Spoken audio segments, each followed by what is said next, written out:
నవసేన్ బోసుకుమరి జగన్మోహన్ రెడ్డి గారికి సంబంధించినటువంటి ఓటమి మీద చేస్తున్నటువంటి ఎగతాళి ఇది చాలా ప్రమాదకరం.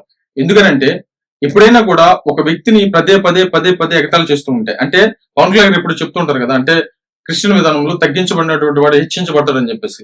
పవన్ కళ్యాణ్ గారు భయంకరంగా తగ్గించబడ్డారు కాబట్టి ఈ రోజు అంత హెచ్చించబడుతున్నారు. ఇది వాస్తవం. ఇది ఏ పవిత్ర గ్రంథంలోనే చెప్తారు. ఇప్పుడు జగన్మోహన్ రెడ్డి గారు ప్రతిసారి 11 సీట్లు వచ్చినాయి, ఓకే 11 సీట్లు ఓడించారు అనేది అంతవరకు మాట్లాడచ్చు. కానీ ఎగతాళిగా మాట్లాడటం అంటే ఇప్పుడు జగన్మోహన్ రెడ్డి గారు ఇదిగో ఈ పక్కన తంతే ఆ పక్కన పోయి చంద్రబాబు నాయుడు గారు పడతారు, ఇది కూడా ఇట్లాంటివి కూడా మాట్లాడకూడదు. కాబట్టి ప్రతిసారి జగన్మోహన్ రెడ్డి గారిని ప్రజలు నిన్ను ఓడించారు అని చెప్పేసి అంటాం కరెక్ట్, కానీ దాన్ని ఎగతాళిగా వ్యంగ్యంగా మాట్లాడేటువంటి ప్రయత్నం చేయటం మాత్రం ఖచ్చితంగా అది ఏమవుతుందంటే ప్రజల్లో ఒక సింపతిని గెయిన్ చేస్తుంది. అది చాలా ప్రమాదకరమైన విషయం. అసలు అది ఎవరు మాట్లాడినా తప్పే.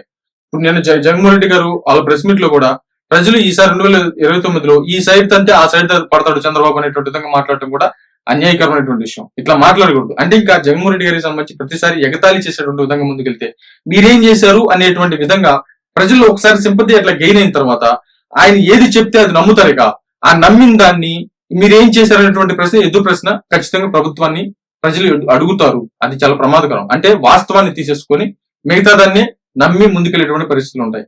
కాబట్టి ఎగతాళిలో ఇంత ప్రమాదం ఉంది. మీరు ఓడించారు ప్రజలు అని చెప్పేసి ప్రజలు బుద్ధి చెప్పారు, ఓడించారు అనేటువంటి విధానం ఓకే, కానీ అంతకంటే భయంకరమైన మాటలు మాట్లాడుతున్నారు అని నేను చెప్పను, కానీ మీకు ఆల్రెడీ తెలుస్తూ ఉంటాయి. ఆ భయంకరమైన మాటలు తీసేసి ఆ ఎగతాళి చేయడం అనేటువంటి విషయాన్ని తీసేసుకోండి. సంవత్సరం అయిపోయింది. ఇక ఇప్పుడున్నటువంటి ప్రభుత్వం ఏం చేస్తుంది అన్నది మాత్రమే ఇంపార్టెంట్. ఇక జగన్మోహన్ రెడ్డి గారు ఏం చేశారన్నది, బట్ ఆయన హయాంలో జరిగినటువంటి కొన్ని ఆయన మాట్లాడేదాన్ని బట్టి వెలుగులోకి వచ్చి వాటిని డిస్కస్ చేస్తాం తప్ప ప్రతిసారి దాంట్లోకి వెళ్ళేటువంటి ఇప్పుడున్నటువంటి ప్రభుత్వం ఏం చేస్తుంది ఇదే ప్రథమం. ఎందుకంటే సంవత్సరం అయిపోయింది, సంవత్సరం అయిపోతుంది కాబట్టి. మరేమైతే చూడు.